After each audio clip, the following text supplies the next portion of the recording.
सोमवार दिनांक 5 ऑगस्ट 2024 या दिवसापासून पवित्र अशा श्रावण महिन्याला सुरुवात होणार आहे आणि याच दिवशी श्रावणातला पहिला सोमवार आलेला आहे। 5 ऑगस्टलाच श्रावणाची सुरुवात आणि श्रावणातला पहिला सोमवार असेल। आपल्या सर्वांना माहिती आहे की श्रावण महिना हा महादेवाला अत्यंत प्रिय आहे। या महिन्यात घरोघरी भगवान शिवशंकरांची पूजा केली जाते। श्रावण महादेवांची पूजा, नामस्मरण आणि उपासना करण्यासाठी सर्वोत्तम आहे।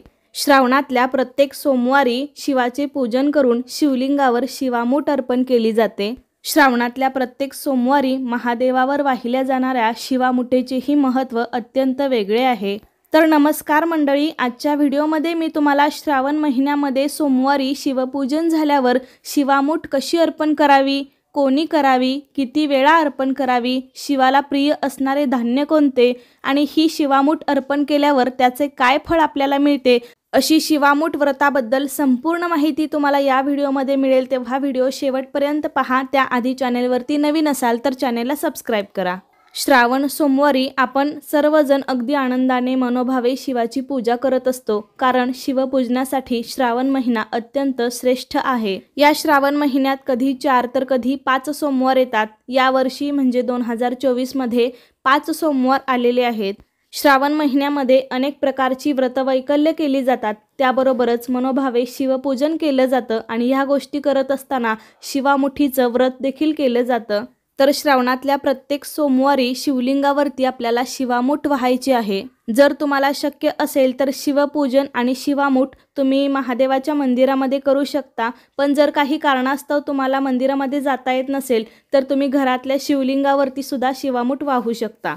आणि जर तुमच्या घरामध्ये शिवलिंग नसेल तर मातीद्वारे पार्थिव शिवलिंग तयार करून पण तुम्ही त्यावरती शिवामूठ अर्पण करू शकता। तर यावर्षी 5 सोमवार आहेत, तर पहिल्या सोमवारी तांदूळ म्हणून शिवामूठ अर्पण करायची आहे, दुसऱ्या सोमवारी तीळ, तिसऱ्या सोमवारी मूग, चौथ्या सोमवारी जव किंवा जवस आणि 5व्या सोमवारी सातू म्हणून शिवामूठ अर्पण करायची आहे। तुम्ही वेगवेगळा संकल्प घेऊन सुद्धा शिवामूठ अर्पण करू शकता। म्हणजे ज्या कुमारी कन्या आहेत त्यांनी विवाहाचा संकल्प घेऊन पण शिवामूठ अर्पण करू शकता, किंवा विवाहित स्त्रियांनी सौभाग्याचा संकल्प घेऊन मला चांगलं सौभाग्य लाभावं, सौभाग्यामध्ये दिवसेंदिवस वृद्धी व्हावी, वाढ व्हावी, वादविवाद होऊ नयेत, हा संकल्प मनात धरून पण आपण शिवपूजन आणि शिवामूठ अर्पण करू शकतो। तसेच संतती लाभ असेल यासाठी पण आपण शिवामूठ अर्पण करू शकता, किंवा ऐश्वर्याच्या भक्तीच्या प्राप्तीसाठी सुद्धा ही शिवामूठ अर्पण करू शकतो।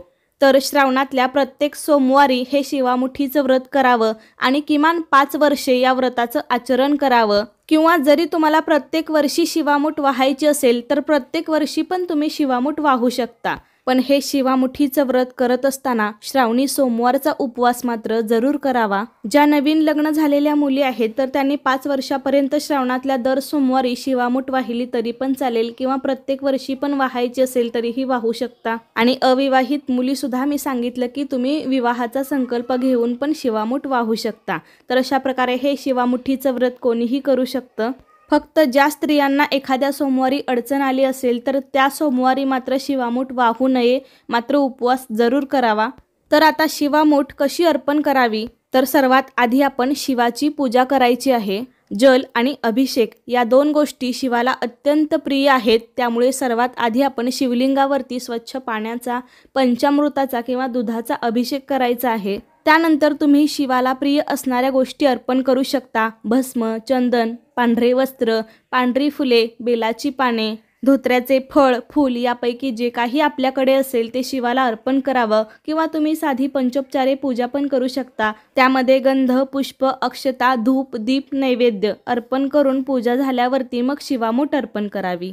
श्रावण महिन्यात येणाऱ्या 5 सोमवारी 5 प्रकारचं धान्य शिवाला अर्पण केलं जातं। तसं तर तुम्ही प्रत्येक वर्षी श्रावण महिन्यात श्रावण सोमवारी शिवामूठ अर्पण करू शकता, कारण श्रावण सोमवारी केलेलं शिवामुठीचं व्रत हे अत्यंत फलदायी असतं। तर पहिल्या सोमवारी शिवामूठ वाहण्यासाठी आपल्याला तांदूळ घ्यायचे आहेत।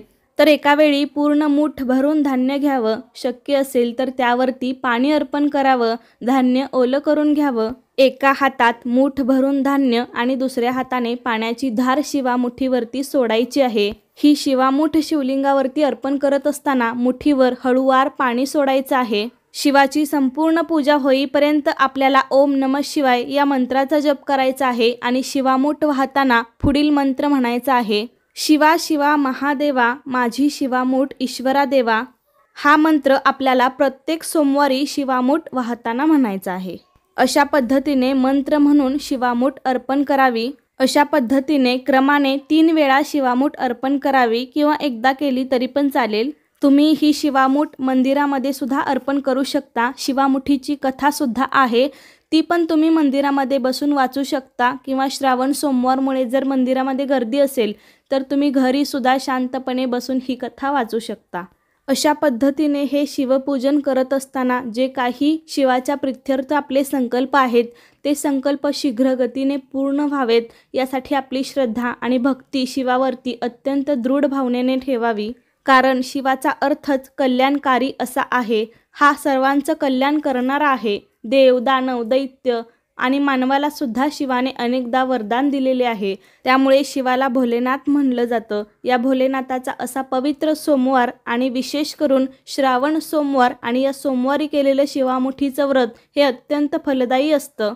तसेच श्रावण महिन्यातील सोमवारी महादेवांची विशेष पूजा आणि व्रत केल्याने महादेव लवकर प्रसन्न होतात आणि आपल्या सर्व इच्छा पूर्ण करतात. आता अनेकांना प्रश्न पडेल की आपण जर घरी शिवामूठ वाहिली असेल तर वाहिलेल्या धान्याचं काय करावं.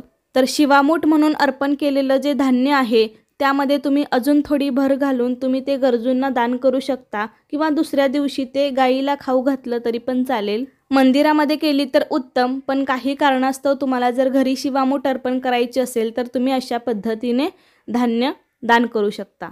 तर अशाच पद्धतीने त्या सोमवारी त्या धान्याची मूठ आपण शिवलिंगावरती अर्पण करायची आहे.